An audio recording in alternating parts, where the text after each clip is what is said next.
Welcome back to another episode of the Elite Agent Masterclass. You're joining me, Holly, Operations Director of the Avenue Estate Agents, with the lovely Rochelle Gilburn, based over in Barnsley. So, Rochelle, do you just want to give a quick introduction to our audience?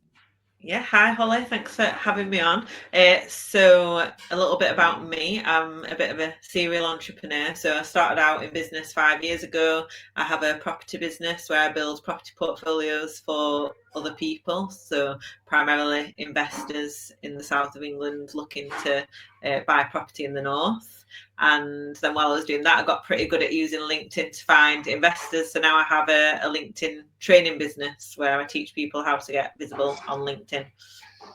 Well, great. I could never have hit the headlines like you just perfectly have. So obviously we've known you for quite a while because obviously we go to business coaching together in an external environment. And I think it's always great to see professionals like yourself always align based on that personal development piece. I think that you really align with us in that capacity, that you always want to make sure that you're improving the offering that you've got.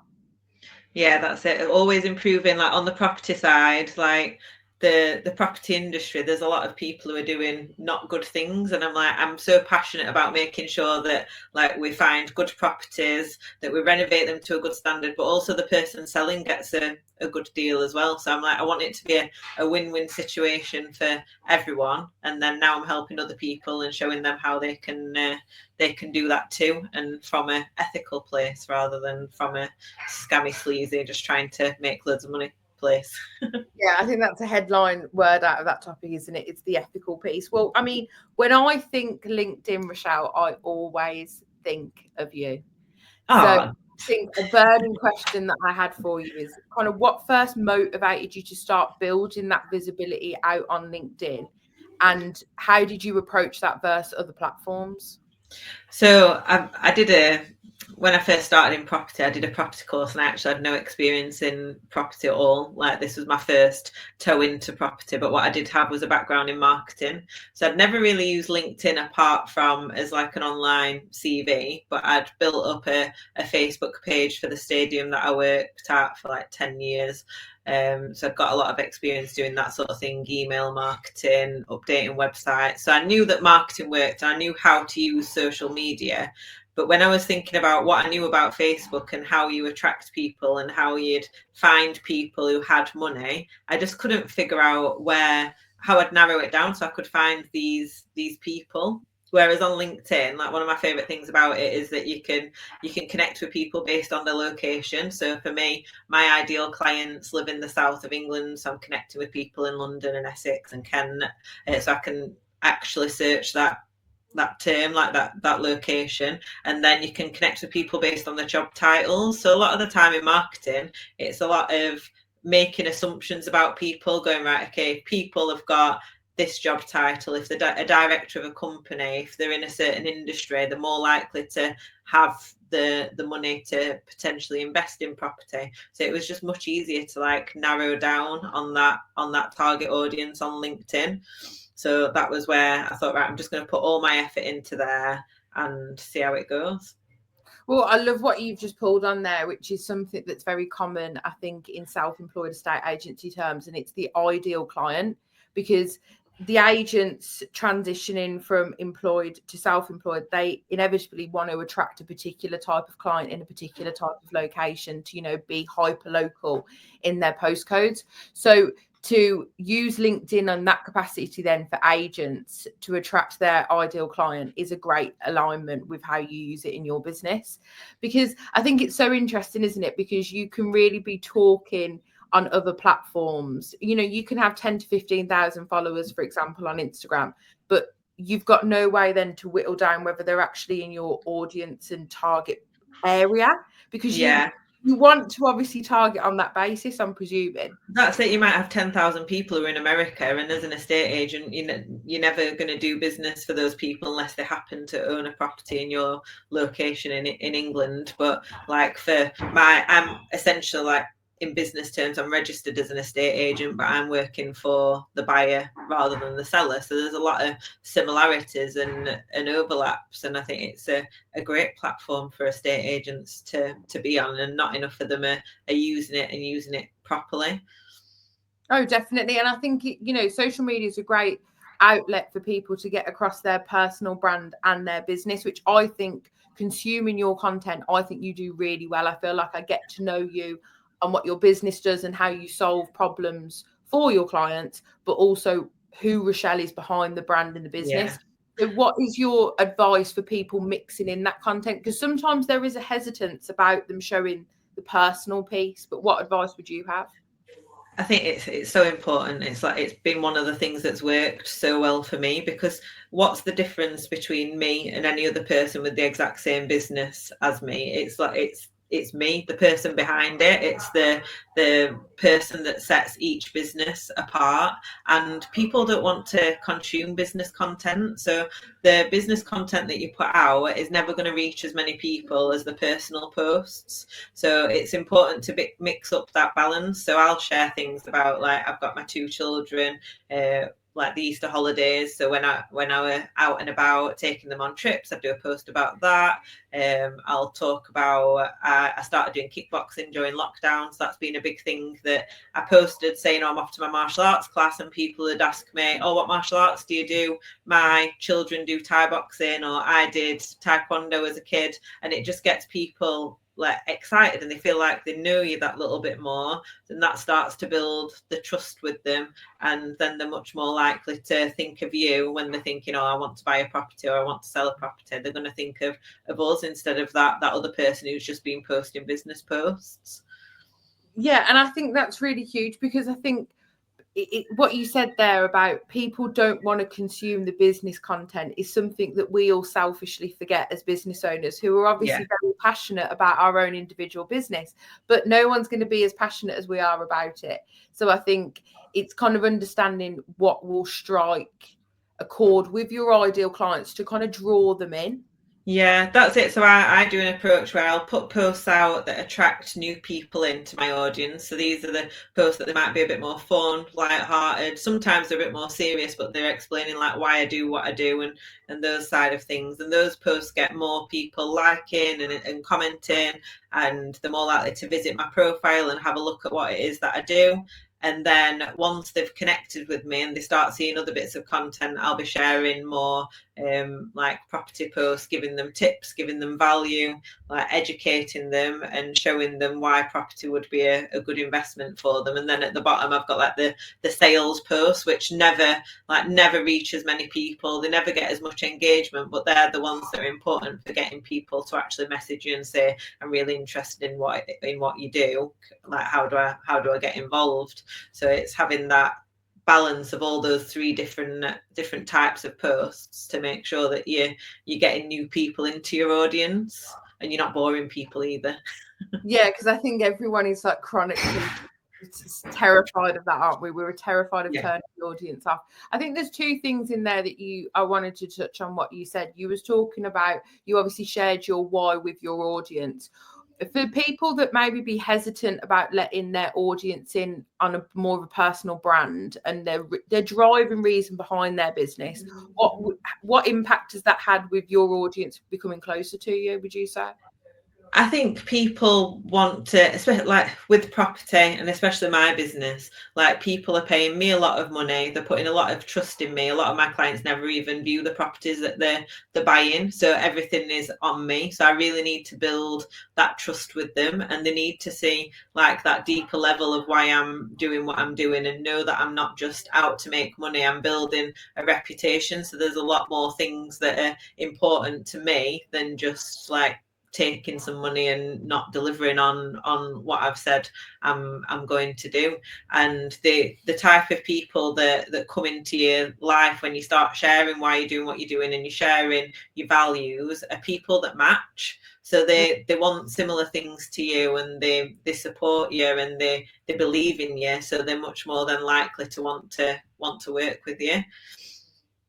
100%, because I think that easily transpires then to the world of estate agents, because when agents go self-employed, sometimes they think an objection may be that there's a high street presence up the road with multiple staff members in, and obviously it's a one-man band being a self-employed estate agent.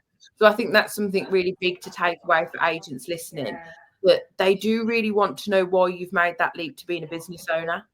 Yeah. And how can that positively impact with getting clients you enjoy working with? Because I think that is the difference. When I used to work in a quite high volume estate agency business where I was just competing on fee and fee alone, but sometimes that would leave me in a predicament where me and the clients didn't necessarily align. They still got the same service, but the alignment wasn't there for them to truly take my expert advice for me to get them to where they want to be. So another thing that I wanted to touch on, Rochelle, is you mentioned engagement. How do you advise, gaining that authentically and not chasing the like? And because I think you have to pay other methods or do other things to get that engagement, but realistically, you do want that authentic engagement. Yeah, so like some people think, oh, likes and comments are vanity metrics, but I think they are really important, and people underestimate it. And a lot of the people who say they're not important are the people who are not getting any interaction. Like, the more people that like and comment on your post, the more people will see that post, the more people know that you exist, the more potential there is for people to want to do business with you.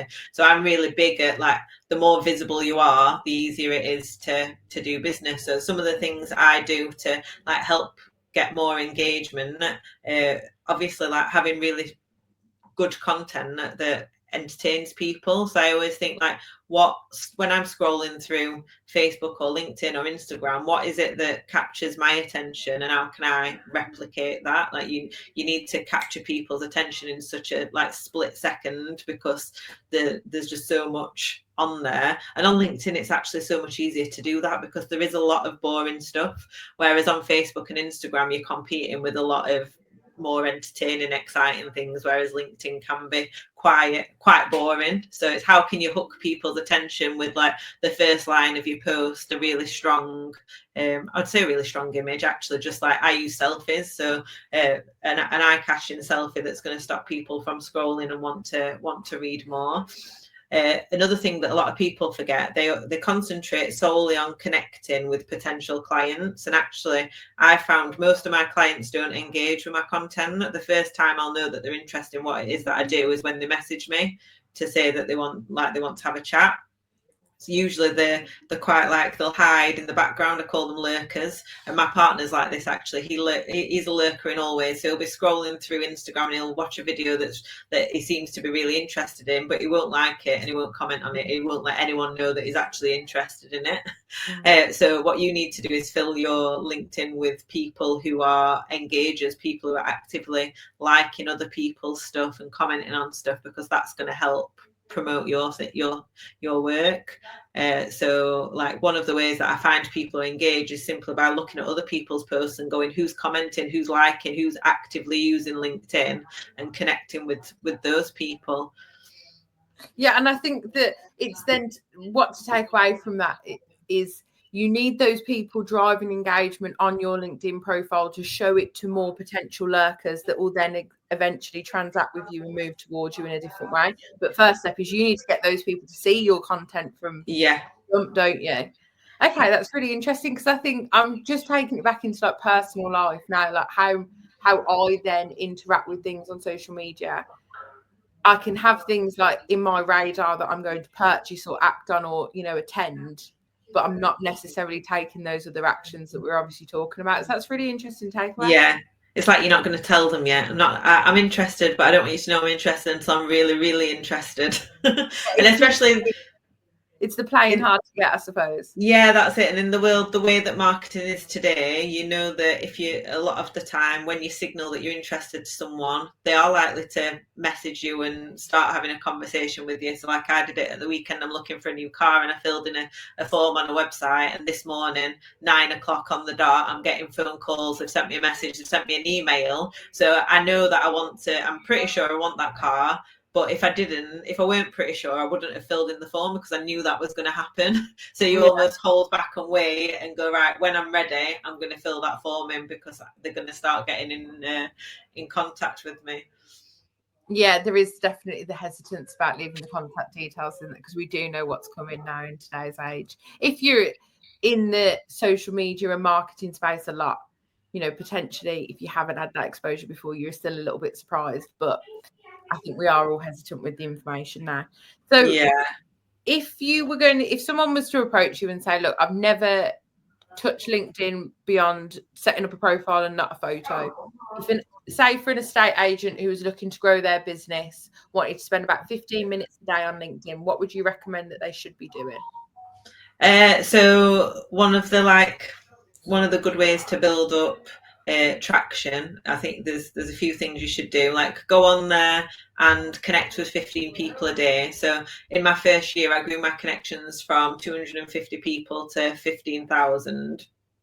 And that was by connecting with the 15 people a day. And it's making it a non-negotiable. You have to be really consistent with any social media. So 15 people a day, then interacting with other people. So go on, comment on a few people's posts, like a few people's posts. And that sort of seems to push the LinkedIn algorithm into action. And also people will see your name, and every time you post or every time you comment on something, like a strapline, your strapline comes up underneath your name so they can see exactly what it is you do and how you can help them. And then do all that before you post. And if you can post every day, you'll build traction much quicker. And the good thing about LinkedIn is you don't need to post any more than once a day. Like on Facebook, I'm posting like 3-4 times a day some of the time, whereas LinkedIn, once a day is plenty enough. So those 3 things: connect with your 15 people, like go on and comment and engage with a few people, reply to any comments on your posts, and then put your post out there. That'll help you to start getting some traction. Are you particular about the time of day that you're posting on LinkedIn? So I think it works better when you do it in the morning, like before 9 o'clock.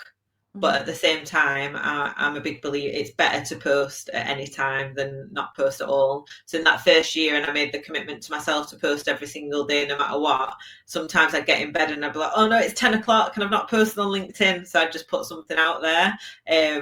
That doesn't work as well now as what it did.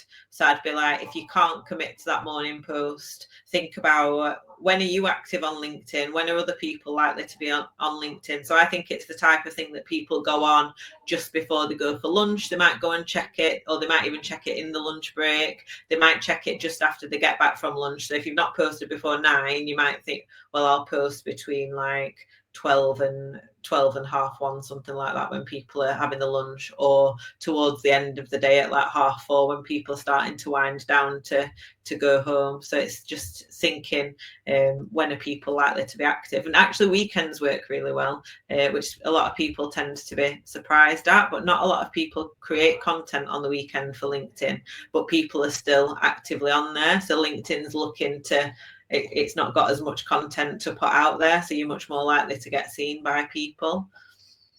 I've never really thought about that, because I have noticed that there's a decrease on that. I don't ever think to post on LinkedIn on a weekend, but it's exactly what you just said. There's less competition for your posts against, I suppose. Yeah, that's it. So get it out there, and not many other people will be posting, so it works really well. Okay. There's a lot of top tips that the audience can take away from that. So the highlights of what you've just said, then we're definitely looking to post daily. Yeah. Done is better than perfect based on the times. What's kind of the mistakes that you regularly see that just drive you insane with LinkedIn? Well, I think what you just said there, the word perfect, like everyone always thinks that they've got to be so perfect and polished. And a lot of people will say to me about LinkedIn how they feel like they're not posh enough to be on there, like they've got to show up in the suit and tie and be really formal, when actually just go on and be yourself and start now, and you can get perfect later. It's about building in the consistency first, and then as you get further down the line, like even now, my posts aren't perfect, but I've got to a stage where I know if I put certain things out, I'm going to get people messaging me interested in investing. So it's like working on that one phrase. So where I am, the houses are really low value, so I often talk about buying 4 houses with 200,000, and whenever I put that one phrase out, I get a couple of people messaging me interested in investing. So it's finding like what is that thing that you can say to to get those leads in. So yeah, I think trying to be perfect, trying to be super polished is one of the biggest mistakes people make when actually just show up and be yourself. And put your one thing that I consume from being in your audience is your message is always very consistent. So do you advise people to keep hammering the same message or talk about different things each day? So I think with marketing, like it's one of the things about it is saying the same thing over and over again, and thinking of like new and exciting ways to say the same thing. I'm selling this one thing, how can I say that in 30 different ways across the month? Because a lot of people won't see your posts. So you can post every day religiously and some people still not know what it is that you do because they're not paying attention. But one post that you put out with a slightly different angle, they'll go, oh my God, that's perfect for me, I need that. Or when it's the right time for them. So especially in property and estate agents, like they're not looking to sell the house until they're looking to sell the house. So like people aren't moving that often, are they? So it might be like, well, I moved here 2.5 years ago and I'm like, I'm never moving again, but at some point I know I will. So it's, and I think there's a big thing in there and really knowing what pain points you are trying to solve with the audience or what reward you are trying to give them, and that should then structure the way that you speak to them. Because you mentioned earlier on about a hook, so do you feel like every post you put out is the hook where you spend the most attention? Yeah, so what I usually do is I'll write the post and then I'll read through it and I'll be like, what's the best part, the most interesting, most exciting part of this post that I've written, and that goes to the top. So a bit like how you'd get in like a newspaper article or clickbait posts on Facebook. You'll see something and that's the most exciting bit, but that gets you engaged and it triggers something in your mind and you're like, I need to read more. So that's the bit where it's like, how can I make that more exciting, more engaging, so that it stops people in the tracks and makes them want to read it. Definitely. So would you say for then on a lead generation basis, LinkedIn is your most effective platform that you put your message out on? So I only really use LinkedIn for property, and then Instagram, I have got a property Instagram page and I'll just put out like stories of like refurbs and things like that. And I will also still share like pictures of the kids, pictures of me on nights out and stuff like that on there. So it's a bit of a hybrid where people can get to know me. And then on Facebook, I just use Facebook for my LinkedIn training. And before I started using Facebook, I'd only really use LinkedIn as a business platform. Facebook is brilliant for my LinkedIn training. So I think it's going, everything has a place. It's working out what's easier for each business. So primarily the people I'm targeting for my LinkedIn training are people in property, and there's lots of property groups on Facebook, so I can go in, I can post about my property projects, I can post about new investors, tell them that I've signed them up through LinkedIn, tell them my tips about LinkedIn, and that's a really easy way to get leads for that business. Whereas there's the property groups on Facebook for investors and not the right type of investors for me, because they've done property courses and they've got over high expectations of what can be achieved, basically. So they're not the right clients for me. So it's working out your ideal clients, what is it that they're looking for, and there's a place for everyone, isn't there? There's some people who just want an estate agent that's as cheap as possible, and they'll go for the cheaper names. They're not bothered about the service, they're not bothered about the photos, they're not bothered about someone like showing them around on the viewings. But then you've got other people who go, no, I want a personal service. I've had a really bad experience with those cheaper estate agents. I don't mind paying more for that service. So where are those people who are willing to pay more? And I think it'll be easier to find those on LinkedIn for estate agents. Well, yeah, and also knowing, I think that's a big thing to take away is, not necessarily the platform that you prefer, but your message on where your audience is. Because I suppose what you've just said about Facebook feeding your LinkedIn business there is that people that are good on LinkedIn, you're not going to be easily finding on LinkedIn.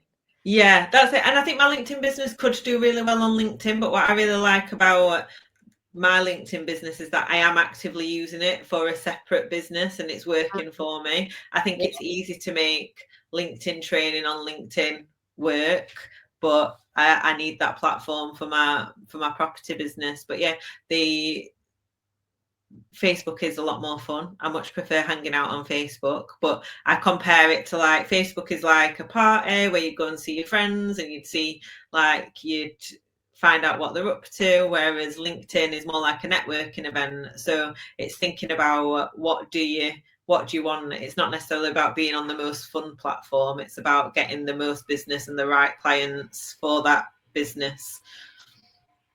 100%. And I think that is sometimes, a tough lesson for estate agents to learn, is that I've seen many business owners as well just want to be on the platform that they prefer. Like, I've always preferred Instagram, but when I was a self-employed partner, my audience was on Facebook, so I had to learn that a very different way to actually understand why the results were not associated, because I was trying to find my audience in a place that they weren't existing. So I think that's a really big takeaway, and it's just really taking on the platform that you don't necessarily prefer, but where the audience are, and just kind of doubling down, because you've mentioned it all throughout our conversation today. It's about the consistency, I think, is the biggest thing. And that is the hardest bit. It's like building it into a habit so that you actually show up every day. But when I just keep reminding myself, do I want the business or not? Yeah, I want it, so I need to do it. I need to post. I need to be visible. And it gets to the stage, and this goes back to sharing the personal stuff as well. I'll meet people for the first time and they'll feel like they already know me, and they'll say I actually thought we'd met, but I've just realized we haven't. I've just seen you so much on social media that I recognize your face. It's almost like that familiarity that you get when you see someone in a soap or a TV program, and then when if you've ever seen them in real life and you're like, oh, that's and then you realize it's someone that you know from TV and you don't actually know them in real life. Yeah, and I think how powerful that could be for estate agents, that when they turn up on the doorstep for that valuation appointment, that the customer already feels like they know them from a content perspective. You're leaps and bounds ahead of where you would have been coming from a faceless brand. So that's it. You're not just meeting a stranger at your door. You're meeting someone that you're already familiar with and you already like. No, 100%. I think that is a really good way to end the conversation. So Rochelle, for the audience listening, where can they find you on these platforms if they obviously want to talk to you about investing in any property or growing their visibility on LinkedIn? So there's only one Rochelle Gilburn as far as I'm aware. So if you search me on LinkedIn, if you want to see what I'm doing on there, have a look at my profile, how I've got it set up and everything. If you want to know more about my LinkedIn training, if you follow me on Facebook, I've also got a group on there where I teach people how to get visible on LinkedIn. Well, Rochelle, thank you ever so much for joining me today, and I'm sure the audience have took loads away from it. And obviously, audience, stay tuned for our next episode of the Elite Agent Masterclass.